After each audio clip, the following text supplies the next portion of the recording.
Hey everybody, Trinity from Esoteria.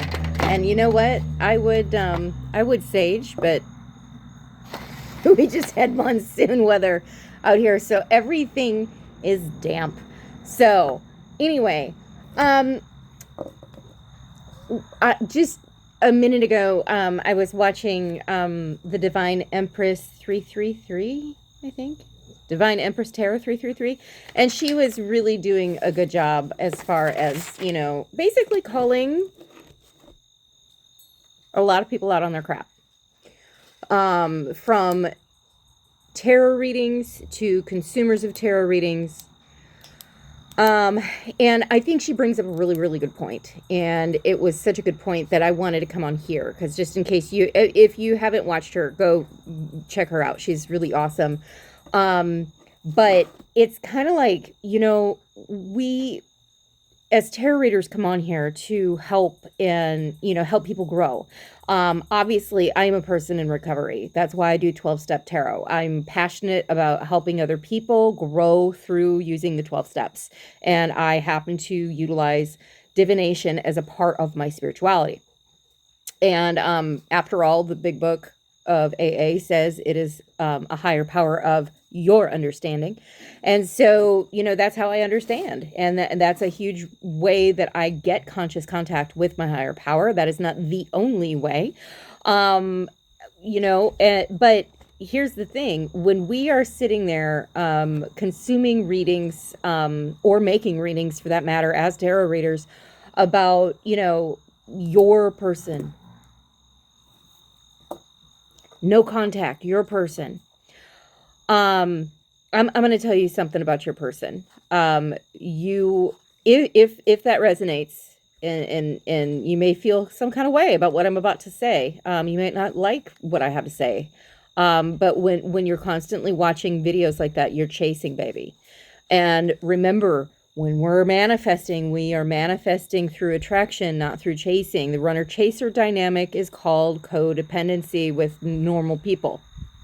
So we want to break that cycle. And when we are constantly either making content that focuses on, reunification of twin flames, or, that person that you haven't talked to in 3 years, or, we're feeding the beast, we're feeding that addiction, because that's ultimately codependency, is an addiction to another person. You're seeking outside validation. You're dependent on it. And I don't want to contribute to that. That's a huge reason why I do the tarot the way that I do. And yes, sometimes love ekes in and it's like, you may have an opportunity opening up. Not all opportunities are ones that you need to jump on. Remember that. Because I can't tell you how many times I've seen, hey, there's a possibility of someone who really likes you coming up. And it is not someone I'm interested in. And, so don't walk through life wishing you were chosen. Honey, you already have been by the divine. Don't forget that. Okay. You're chosen the moment you choose yourself. Okay. That is number one. I completely agree with her on, how people are kind of perverting love readings to keep you hooked. And I never want to be one like that. I hope to God that none of my content ever has contributed to that.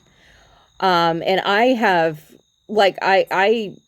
if love's going to happen for me in my life, I'm just going to allow it to happen. Otherwise, I'm going to keep working on myself. Would I like a relationship? Yes. But that does not mean that I'm going to be following tarot to purposefully try and seek it out. Okay. I stopped doing that a while ago because I noticed that it was kind of a sick obsession of mine. Full disclosure, I am a flawed human being. So anyway, in light of that, and then turning off the video and kind of sitting and contemplating it, it circled back to the fact that for the Lionsgate portal, I personally wanted to double down on the commitment that I have to myself and my higher power. I think that this is, if you don't know what the Lionsgate portal is, which I'm going to put that in the title, so if you're new to it, it is. I'm going to give you a very short synopsis. There are plenty of other videos that explain exactly what it is. Go look at one of those. But basically, it's a really great time to manifest. It's one of the most powerful portals, not just because of the numerology, but because of the planetary placement in the sky when that date comes around. So, in light of the fact that we need to manifest our booties off that day, we need to make some decisions on what we're manifesting. And I think that it would be a very good idea for myself and for my collective to make a point in manifesting a fabulous relationship, a commitment to the self and to a power of our own understanding, a higher power of our own understanding. So what I wanted to do out here tonight, and I'm going to do this really quick, because for some reason I've got a red bar on my phone, so that means that my battery's going to die soon. We are going to take a piece of paper and a pen, and we are going to sit down and write all of the things that we would like to see ourselves do, complete, or harness the energy of. So if you want to be an entrepreneur, put that down there. Then go ahead and fill out the details of what that looks like to you. If you want to be a really great parent, put that on there, and then write down all of the details that goes on there. And then on August 8th, if you want to do 8:08 p.m. or a.m., it doesn't matter to me. I don't care. The universe will smile no matter what time you do this. And you can do this any time of year. The 8/8 portal is just a special portal. Then what we're going to do is we are going to go ahead and say a prayer. You can write it out if you want to, or you can just say, hey, God, this is kind of what I would like to work on, if you do see so fit. I would really like to harness being a good parent, or opening my own business, or getting physically healthy, because I realize my health is my wealth. I want to be fiscally healthy as well. I want, just go down and talk about those things out loud in private with your higher power. Read that list. And then what I want you to do is I want you to burn a candle. A green one, preferably. White can also be used. And you're going to burn that candle. Get like a small one, because that way you don't have to babysit it over a few days. You can just sit there and let it burn,